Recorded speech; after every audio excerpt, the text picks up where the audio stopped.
Christ est la lumière du monde, que sa gloire couvre la terre, puissance infinie qui libère, son nom est saint, il est saint, Christ est saint. Bonjour à tous, bonsoir à tous, en espérant que par la miséricorde de Dieu, la grâce de Dieu, la bonté de Dieu, vous vous portez bien et malheureusement, certains sont éprouvés de différentes manières, mais en tout cela, Jésus-Christ est là. Ce qui est important, c'est que nous ayons la paix de Dieu, quelle que soit la circonstance. Parce que si nous avons la paix de Dieu, vraiment, ça veut dire que notre relation avec Dieu, elle est bonne. Et dans ce cas-là, ce qui arrive dans notre vie, et quelle qu'en soit l'issue, nous serons avec Dieu pour l'éternité. Et c'est ce qui est important. Que Dieu vous bénisse, que Dieu nous bénisse tous ensemble, au nom du Seigneur Jésus-Christ. Alors, nous voici réunis ensemble pour une nouvelle vidéo, un nouveau message qui s'intitule « Ce n'est pas à l'homme à diriger ses pas ». Ce n'est pas à l'homme à diriger ses pas. Dans l'épître aux Corinthiens, la première, puisqu'il y en a deux, la première épître aux Corinthiens, 1 Corinthiens chapitre 13, le verset 11, l'apôtre Paul dit « Lorsque j'étais un enfant, je parlais comme un enfant, je raisonnais comme un enfant, je pensais comme un enfant. Mais lorsque j'ai grandi, j'ai fait disparaître ce qui était de l'enfant. » Ainsi, ce grand apôtre très connu, l'apôtre Paul, qui a joué un rôle très important dans la mise en place de l'Église à ses débuts, au 1er siècle de notre ère. L'apôtre Paul, donc, qui a joué un rôle très important, dont Dieu a utilisé cet homme vraiment de manière extraordinaire et pour nous laisser par le Saint-Esprit beaucoup des écrits qui fondent les règles et les lois de fonctionnement de l'Église. Eh bien, cet homme lui-même dit il était un enfant et c'est normal. Nous ne naissons pas adultes. Nous naissons tous en tant qu'enfants. Nous sommes des enfants. Et lorsque nous naissons, et vous le voyez bien, pour vous qui avez des enfants, mais même si vous n'avez pas d'enfants, vous le savez, le petit être qui naît, le bébé, il ne sait rien faire de lui-même. Hormis les fonctions naturelles de l'organisme que Dieu lui a donné et qui fonctionnent naturellement, mais il doit tout apprendre. Un petit enfant qui vient de naître a besoin de ses parents, et si malheureusement, pour quelque raison que ce soit, ses parents ne peuvent pas assurer donc sa charge, son éducation, il y aura forcément en tout cas d'autres personnes, des adultes, des instituts, des plus grands enfants, mais il y aura forcément des personnes plus grandes, mûres, qui vont lui inculquer les choses de la vie et l'aider à grandir. Le petit bébé, il ne sait rien faire de lui-même, on doit s'occuper de lui et on doit tout lui apprendre.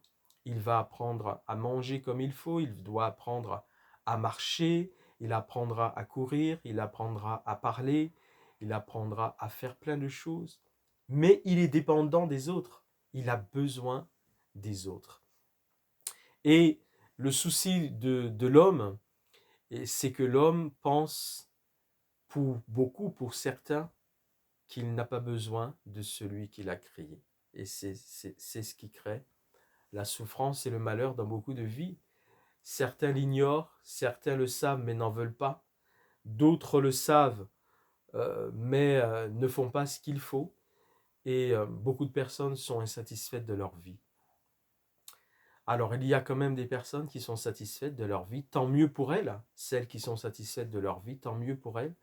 mais encore faut-il qu'elles soient, en plus d'avoir la satisfaction personnelle de leur vie, avoir aussi l'assurance de leur salut, du salut de leur âme. Parce que si on a la satisfaction dans la vie ici-bas, mais une fois que cette vie sera finie, une fois qu'elle s'arrêtera, parce qu'elle s'arrêtera un jour, une fois que cette vie s'arrêtera, on n'a pas la vie éternelle, quel dommage. Quel dommage d'avoir la satisfaction ici-bas, de la vie terrestre, de la vie qui est limitée pour un temps, pour un nombre d'années, et de ne pas avoir la satisfaction de la vie éternelle. Alors, si vous avez la satisfaction de votre vie, parce que vous connaissez Jésus, tant mieux pour vous.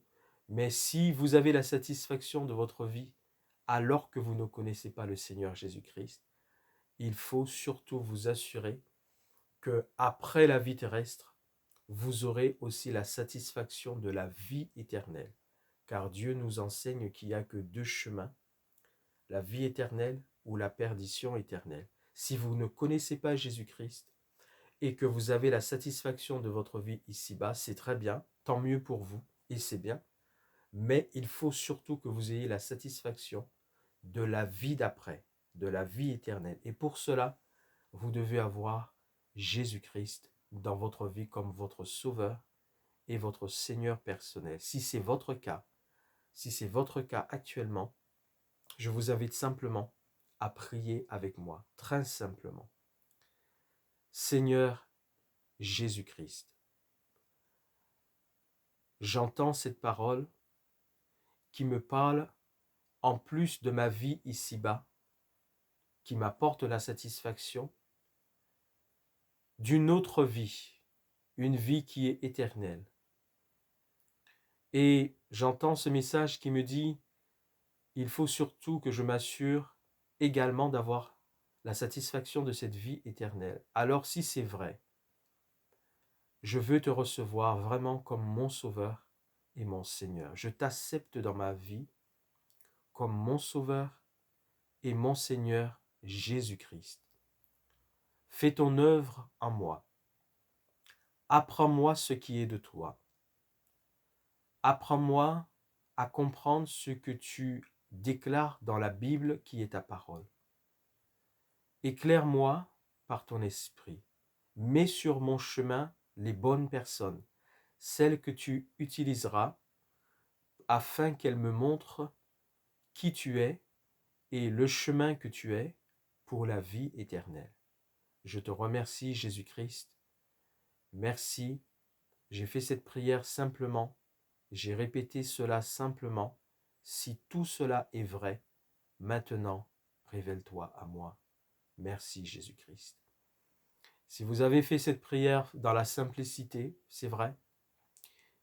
Si votre cœur est simple, Dieu se révélera à vous. Et cette prière deviendra une réalité dans votre vie pour que, en plus de la satisfaction de la vie terrestre, vous ayez aussi la satisfaction de la vie d'après, de la vie éternelle. Maintenant, je m'adresse à ceux qui n'ont pas la satisfaction de leur vie ici-bas.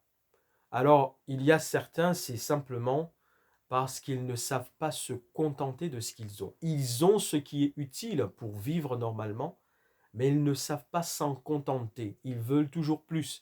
Et c'est ce qui crée l'insatisfaction dans leur vie. Alors, je vous demanderai aussi de bien vouloir faire cette prière avec moi si vous le voulez bien. Pour ceux qui maintenant n'ont pas la satisfaction de leur vie ici-bas. Et surtout, à ce moment-là, il s'agit de ceux qui connaissent Jésus-Christ.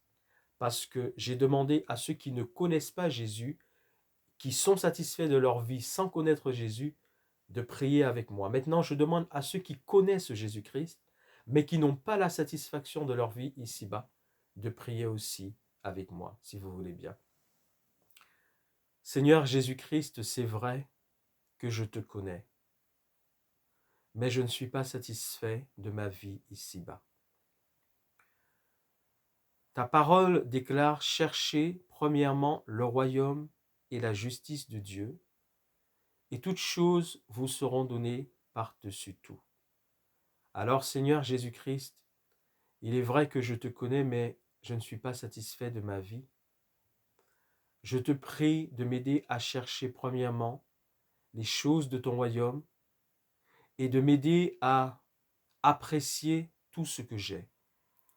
Enlève en moi toute insatisfaction illégitime et injuste. Tous ceux qui ne m'aident pas à regarder avec tes yeux, avec les yeux de l'esprit, pour que je sache apprécier ce que tu m'as donné. Secours-moi, Jésus-Christ. Secours-moi avec le Saint-Esprit, parce que j'en ai besoin.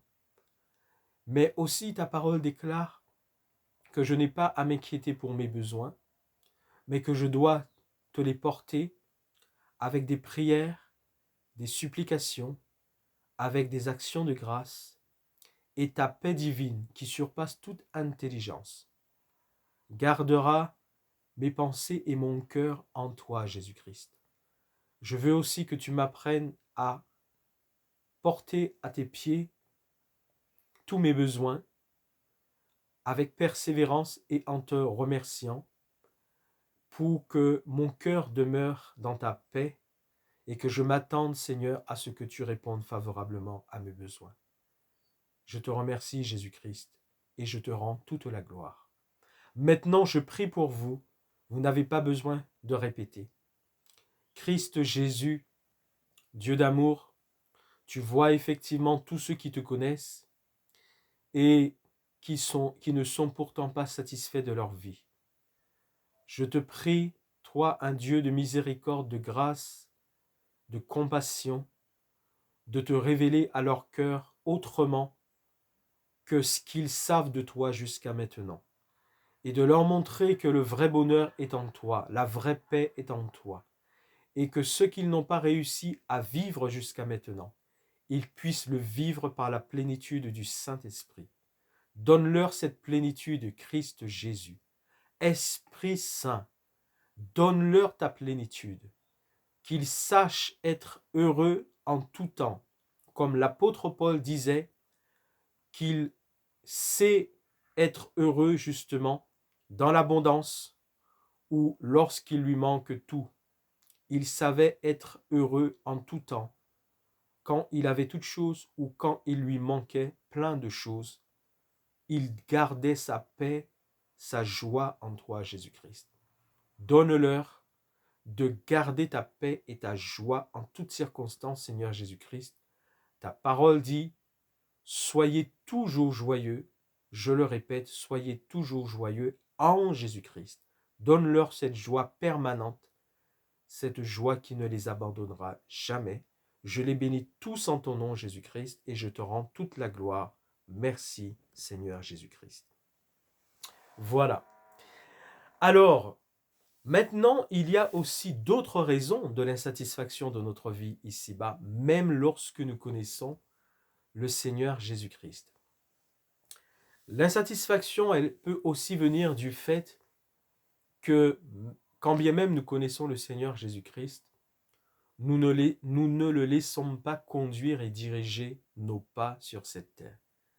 Et comme nous ne le laissons pas conduire et diriger nos pas, nous prenons des décisions, nous allons dans des directions qui ne sont pas de la volonté de Dieu pour nous, et cela crée effectivement beaucoup de satisfaction. Je lis avec vous en Jérémie, le prophète Jérémie, le chapitre 10 et le verset 23. Jérémie 10, verset 23. Je le sais, ô Éternel, la voix de l'homme n'est pas en son pouvoir. La voix de l'homme n'est pas en son pouvoir. Ce n'est pas à l'homme, quand il marche, à diriger ses pas. Ce n'est pas à l'homme, quand il marche, à diriger ses pas. Et voilà la raison qui fait que même des chrétiens ne sont pas satisfaits de leur vie parce qu'ils dirigent eux-mêmes leurs pas. Ils dirigent eux-mêmes leur vie. Ils ne consultent pas celui qui est sage et intelligent, qui leur a pourtant dit « Voici, je suis avec vous tous les jours jusqu'à la fin du monde ». Ils ne le consultent pas pour mener leur vie. Ils dirigent eux-mêmes leurs pas et cela crée beaucoup d'insatisfaction dans la vie, même des enfants de Dieu qui dirigent eux-mêmes leurs pas. Ce n'est pas à l'homme. Je le sais, ô Éternel, Jérémie 10, 23. Je le sais, ô Éternel. Ce n'est pas à l'homme à diriger quand il marche à diriger ses pas. La voix de l'homme n'est pas dans son pouvoir. Et c'est ça qui crée beaucoup d'insatisfaction, même dans la vie de beaucoup de chrétiens. Alors, enfant de Dieu, si tu veux que Dieu enlève les insatisfactions de ta vie, va dans la présence de ton Dieu et demande-lui toujours à diriger tes pas. Et si tu obéis, si tu suis la direction qu'il te montre, que tu fais toujours ce qu'il te montre, à ce moment-là, comme c'est Dieu qui dirigera tes pas et que tu iras toujours dans le sens qu'il veut, lui, il accomplira pour toi ses promesses pour ta vie, ses bénédictions, tu les auras et tu seras satisfait au nom de Jésus-Christ. Le Proverbe 16, le verset 1 nous dit ceci. Les projets que forme le cœur dépendent de l'homme, mais la réponse que donne la bouche vient de l'Éternel. Les projets que forme le cœur, ça vient de nous. Et il n'est pas interdit pour nous de former des projets. Mais la réponse que donne la bouche vient de Dieu, c'est-à-dire que une fois que nous avons un projet, portons-le à Dieu. Et si nous le portons à Dieu, Dieu nous dira oui ou il nous dira non, ou il nous dira ce n'est pas encore le moment, ou il nous dira je te montrerai comment réaliser ce projet. Mais c'est ce que même des enfants de Dieu ne font pas. Ils ont un projet, ils le mettent en place sans consulter Dieu. Et si ce projet ne réussit pas, et si Dieu n'est pas dedans, alors cela leur crée des insatisfactions. Les projets que forme le cœur dépendent de l'homme, mais la réponse que donne la bouche vient de l'Éternel, car on doit porter nos projets à l'Éternel pour que nous soyons sûrs que Dieu sera avec nous et ainsi que nous pourrons réussir. Le verset 3 toujours du Proverbe 16, il dit « Recommande à l'Éternel tes œuvres et tes projets réussiront. » Recommande à l'Éternel tes œuvres et tes projets réussiront. Et le verset toujours de Proverbe 16, le verset 10 dit ceci, « Le cœur de l'homme médite sa voie. » Et c'est normal que l'on médite sur la direction qu'on doit prendre dans sa vie. Le cœur de l'homme médite sa voie. Mais l'Éternel, c'est l'Éternel qui dirige ses pas. Mais c'est l'Éternel qui dirige ses pas pour nous montrer que nous devons toujours dépendre de notre Dieu. Enfant de Dieu, tu connais que c'est Dieu qui est le chemin. Tu connais que c'est Jésus-Christ qui est le chemin, la vérité et la vie. Mais pourquoi ne lui recommandes-tu pas tes projets? Pourtant, il te dit de lui recommander tes projets et ils les feront réussir. Pourquoi ne lui recommandes-tu pas tes projets et laisses-tu l'insatisfaction se mettre en place dans ta vie parce que tu ne consultes pas Dieu, parce que tu ne cherches pas sa direction? Et alors à ce moment, quand tu pars dans des projets sans avoir consulté ton Dieu, des projets qui échouent, des projets qui même en aboutissant t'apportent de l'insatisfaction, ne se passent pas comme tu l'aurais souhaité imaginer, alors tout cela crée de l'insatisfaction dans ta vie parce que tu n'as pas consulté ton Dieu. Arrête-toi, arrête-toi et maintenant change de direction. Va dans la présence de ton Dieu, consulte-le, demande-lui, et même des projets des fois qu'il n'a pas voulu pour toi et qui sont tordus, il peut les redresser. Il peut changer les circonstances. Il peut changer la malédiction en bénédiction, les circonstances défavorables en circonstances favorables. Arrête-toi seulement et consulte Dieu. Et si tu reconnais que tu n'as pas fait ce qu'il demandait de toi, c'est-à-dire placer en lui ta confiance, chercher sa direction, demande simplement pardon. Seigneur Jésus, je me suis engagé dans une activité, dans un projet, sans avoir cherché ton approbation. Et aujourd'hui, je suis insatisfait. Je te demande pardon, Jésus-Christ. Pardonne-moi. Je sais que tu es le Dieu du pardon. Fais-moi grâce. Tu es un Dieu de miséricorde, un Dieu d'amour.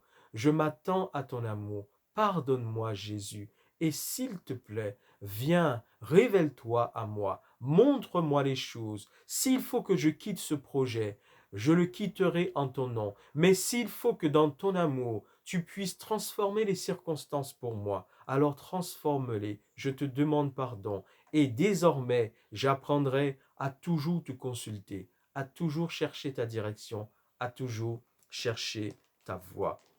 Et ainsi, il est dit dans le proverbe, le psaume, pardon, dans le psaume 31, il est dit, je cherche, attendez, attendez, alléluia, gloire à Jésus. Le verset 15, le psaume 31, verset 15. Mais en toi, mais en toi, je me confie au Éternel. Mais en toi, je me confie au Éternel. Je dis, tu es mon Dieu. Mes destinées sont dans ta main. Mes destinées. Vous voyez, là, il n'est pas dit ma destinée. Il n'est pas dit ma destinée, il est dit mes destinées. Là, il est question des projets de Dieu pour notre vie, des projets de Dieu. Mes destinées, plusieurs. Mes destinées sont dans ta main. Mes projets sont dans ta main. Mes projets sont déjà dans ta main. Alors, Seigneur, je te consulte, je cherche à ce que tu me révèles les projets que tu as déjà pour moi. Et ceux qui me viennent de mes propres pensées, je te les porte pour savoir si tu es d'accord, si tu seras avec moi dans ce projet. C'est tout ce qu'il faut faire. Je me confie en l'Éternel. Je dis, tu es mon Dieu. Mes destinées sont dans ta main. Voilà ce qui enlèvera pour beaucoup l'insatisfaction dans la vie de beaucoup d'enfants de Dieu, de beaucoup de chrétiens. Arrête-toi, mon bien-aimé, ma bien-aimée en Christ, arrête-toi et tourne ta face vers l'Éternel. Confie-toi en lui de tout ton cœur. Et alors, là où il y a de l'insatisfaction, il te fera comprendre pourquoi. Et il changera parce que c'est un Dieu d'amour les circonstances pour ta vie si tu sais être obéissant, obéissante. Et alors tu pourras te réjouir et lui donner gloire en disant merci Seigneur. Jusqu'à maintenant, j'avais dirigé mes pas par ma propre volonté, mais maintenant j'apprends en ton nom Jésus-Christ et avec l'onction et l'aide de l'Esprit Saint, désormais à me confier en toi, afin que ce soit toi qui diriges mes pas. Car ce n'est pas à l'homme, lorsqu'il marche, à diriger ses pas. Ce n'est pas à l'homme, c'est à l'Éternel qui a déjà entre ses mains tes destinées, mes destinées, nos projets, mes projets. C'est lui qui a déjà dans sa main nos projets, nos destinées. C'est lui qui les fera réussir si nous savons nous confier en lui, ne pas diriger nos pas nous-mêmes et le laisser diriger nos pas. Que Dieu vous bénisse. Que Dieu nous bénisse ensemble. Dieu veut que nous soyons victorieux en lui. La gloire lui revient. Père, sois glorifié au nom de Jésus-Christ. Christ Jésus soit glorifié. Esprit Saint consolateur soit glorifié. l'honneur, la louange, la gloire, l'autorité et la puissance sont à l'Éternel Dieu, au nom de Jésus-Christ de Nazareth, d'éternité en éternité. Amen. Amen.